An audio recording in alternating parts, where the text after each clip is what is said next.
আসসালামু আলাইকুম রহমতুল্লাহ বরাকাত।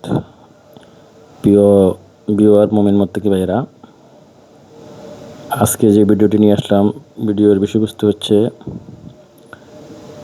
বজ্জিনকে শাস্তি দেওয়ার প্রথম পর্ব। দুইটা পর্ব দেব। প্রথম পর্ব 5টি আমল। প্রথম পর্বে 5টি আমল বলবো, যদি আমার আল্লাহ আমাকে তৌফিক দান করে।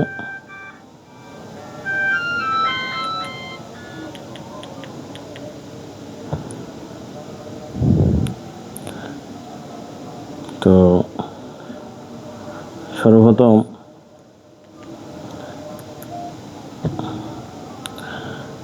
আমলটি হচ্ছে, প্রথমটা হচ্ছে আয়াতুল কুরসি 7বার পাঠ করে রোগীর কানে, ডাইন কানে 7বার ফুঁ দিবেন এবং আবার 7বার পাঠ করে রোগীর বাম কানে 7টি ফুঁ দিবেন। দেখবেন ওই বজ্জিনটি আপনার বশ মানতে বাধ্য হবে এবং চূড়ান্ত শাস্তি পাবে। কারণ কোরআনে পাকে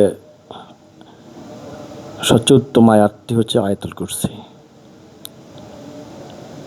এলো 1। 2 নম্বরে আপনি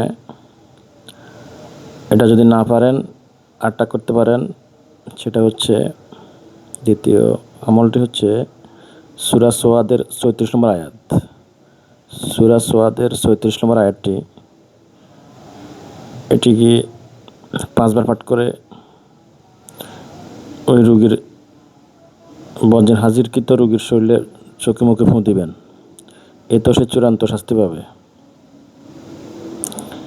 সূরা সোয়াদের এই 34 নম্বর আয়াত দিয়ে জিন হাজির করা যায়, জিনকে শাস্তি দেওয়া যায়, আর অনেক কিছু করা যায়। এটা একটা আমল আছে, 3165 বার করে 40 দিন আমল করতে হয়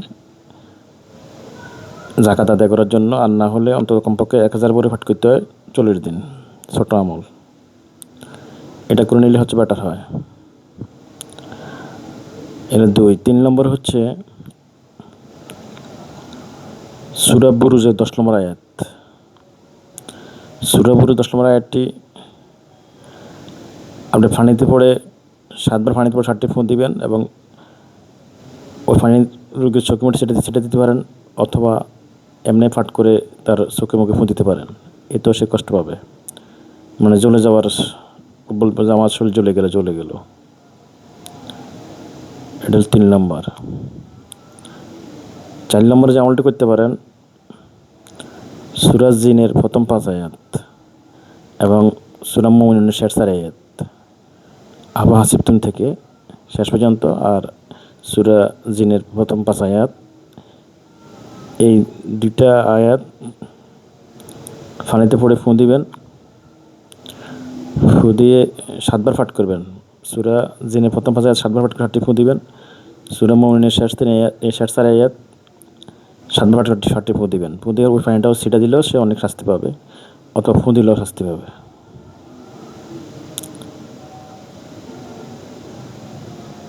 যদি তার গায়ে ফুঁ দেন, তাও বজ্জিনটি শাস্তি পাবে, তার জাদু নষ্ট হয়ে যাবে, তার জাদু শক্তি যেটা সেটা নষ্ট হয়ে যাবে। আপনি ওইভাবে নিয়ত করবেন যে আল্লাহ, তোমার পবিত্র কালামুর রসুলায় আমি তাকে তার জাদু নষ্ট করতেছি এবং শাস্তি দিচ্ছি, তুমি কবুল করো। 2টা কথা বলবেন যে তার সমস্ত জাদু শক্তি ধ্বংস হয়ে যাক এবং সে চরম শাস্তি পাক, এই নিয়ত করে নেবেন।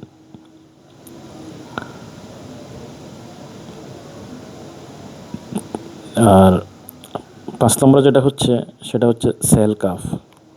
সেহেল কাফ মানে 40টি কাফের সমন্বয়। কোরআনে শরীফের যে অক্ষরগুলো আছে, এর মধ্যে একটা অক্ষর হচ্ছে কাফ। এই 40টা কাফের সমন্বয়ে একটা দোয়া তৈরি করা হয়েছে, তার নাম সেহেল কাফ। এই দোয়াটা 7বার পাঠ করে সরিষার তেলের উপরে ফুঁ দিবেন, 7টি ফুঁ দিবেন। 7বার পাঠ করে সরিষার তেলের উপরে 7টি ফুঁ দিয়ে ওই সরিষার তেল ওই জিনে আক্রান্ত রোগীর কানের ভিতরে চেপে ধরলে জিন মানে আব্বা করে চিক্কু দিবে, পালিয়ে যাবে, পালাইতে বাধ্য হবে, যাইতে বাধ্য হবে, মানে চরম শাস্তি পাবে সে। যখন রোগীর কানে ওই তেল দিয়ে দোনো কানে সাদা আঙ্গুল দিয়ে চেপে ধরবেন, তখন সে বলবে আমি চলে যাব, জ্বলে গেলাম, আমি আমার শাস্তি দিও না, আমি চলে যাব। তখন সে আমি যা বলবেন তাই শুনতে বাধ্য হবে। তো এই প্রথম পর্বের এই 5টি আমল করবেন, দ্বিতীয় পর্বে আর 5টা আমল দেবো ইনশাআল্লাহ, যে আল্লাহ তৌফিক দান করে।